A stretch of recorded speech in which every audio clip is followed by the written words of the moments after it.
اس کا ریزننگ نہیں پتا، اسی لیے آپ سمجھتے ہوں گے کہ وہ انسانیت کے خلاف ہے، لیکن جب آپ اس کے بارے میں جانیں گے تو ایک بھی انسان یہ نہیں کہہ سکے گا کہ یہ تعلیم انسانیت کے خلاف ہے۔ یہ لفظ فنڈامنٹلزم ویبسٹر ڈکشنری کے مطابق سب سے پہلے استعمال کیا گیا تھا امریکن کرسچنز کے لیے 20ویں صدی کے پہلے، 20ویں صدی کے شروعات میں امریکن پروٹسٹنٹس، ایک عیسائی کا گروہ ہے پروٹسٹنٹس، ان نے پروٹیسٹ کیا چرچ کے خلاف۔ کرسچین چرچ، عیسائی چرچ کہتا ہے کہ بائبل کا سارا پیغام خدا کی طرف سے ہے۔ یہ امریکن پروٹسٹنٹ نے پروٹیسٹ کیا، امریکن پروٹسٹنٹ نے التجا کی کہ صرف بائبل کا پیغام خدا کی طرف سے نہیں ہے، لیکن بائبل کا ہر الفاظ، ہر حرف خدا کی طرف سے ہے۔ اگر کوئی یہ ثابت کر دے کہ بائبل کا ہر الفاظ، ہر حرف خدا کی طرف سے، یہ موومنٹ اچھا موومنٹ ہے۔ لیکن اگر کوئی یہ ثابت کر سکے کہ بائبل کا ہر الفاظ خدا کی طرف سے نہیں ہے تو یہ تحریک اچھی تحریک نہیں ہے۔ آپ جب آکسفورڈ ڈکشنری پڑھتے ہیں، اس میں لکھا ہے کہ fundamentalist is a person who strictly adheres to the ancient teachings and scriptures of any religion.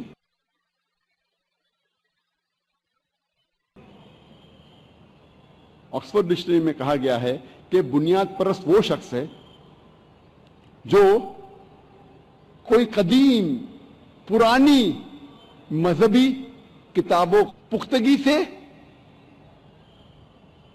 عمل میں لاتا ہے۔ بنیاد پرست وہ شخص ہے جو پرانی کتاب پختگی سے عمل کرتا ہے، کوئی بھی مذہب کی۔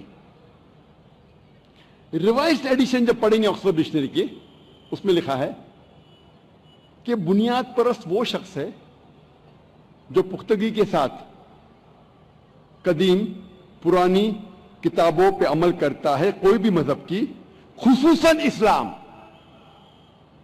Fundamentally the person who strictly adheres to the ancient doctrines and scriptures of a religion, especially Islam.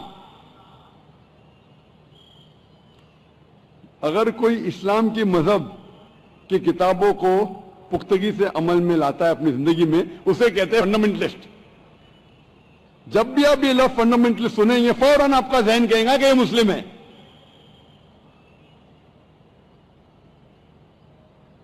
آج ہم مسلمان ہمیشہ ڈیفنس پہ جاتے ہیں، وی آر اپولوجیٹک۔ اپولوجیٹک کو کیا کہیں گے؟ اردو میں کہوں گا کہ ہم مسلمان افسوس کی بات ہے نپنسک بن گئے۔ اگر کوئی ہمیں کہتا ہے فنڈامنٹلسٹ، نہیں میں فنڈامنٹلسٹ نہیں ہوں، I am not a fundamentalist, میں بنیاد پرست نہیں ہوں۔ آج میڈیا کہتی ہے ہم ایکسٹریمسٹ ہے، انتہا پسند ہے۔ ہم کہتے ہیں نہیں میں انتہا پسند نہیں ہوں۔ میں کہتا ہوں آئی ایم این ایکسٹریمسٹ، میں انتہا پسند ہوں۔ I am an extremist. I'm extremely kind. I'm extremely merciful. I'm extremely loving. I'm extremely just. I'm extremely honest. میں انتہا پسند ہوں، میں انتہا سے محبت کرتا ہوں، میں انتہا سے پیار کرتا ہوں، میں انتہا کے ساتھ رحمت کرتا ہوں، میں انتہا کے ساتھ عدل کرتا ہوں۔ میں جاننا چاہتا ہوں کہ انتہا کے ساتھ عدل کرنے سے کیا برائی ہے؟ آپ چاہتے ہیں کہ آپ عدل، جب آپ کا فائدہ ہے تو عدل کرے، فائدہ نہیں تو عدل نہ کرے۔ ہر مسلمان کو جہاں تک کہ رحمت کا سوال ہے، جہاں تک کہ عدل کا سوال ہے، جہاں تک کہ ایمانداری کا سوال ہے، انتہا پسند ہونا ہی چاہیے، نہیں تو مسلمان ہی نہیں ہے۔ وی گو آن دا ڈیفینس، ہم پیچھے ہٹتے ہیں اور ہم اپنے آپ کو کہتے نہیں میں فنڈامنٹلسٹ نہیں ہوں، میں بنیاد پرست نہیں ہوں،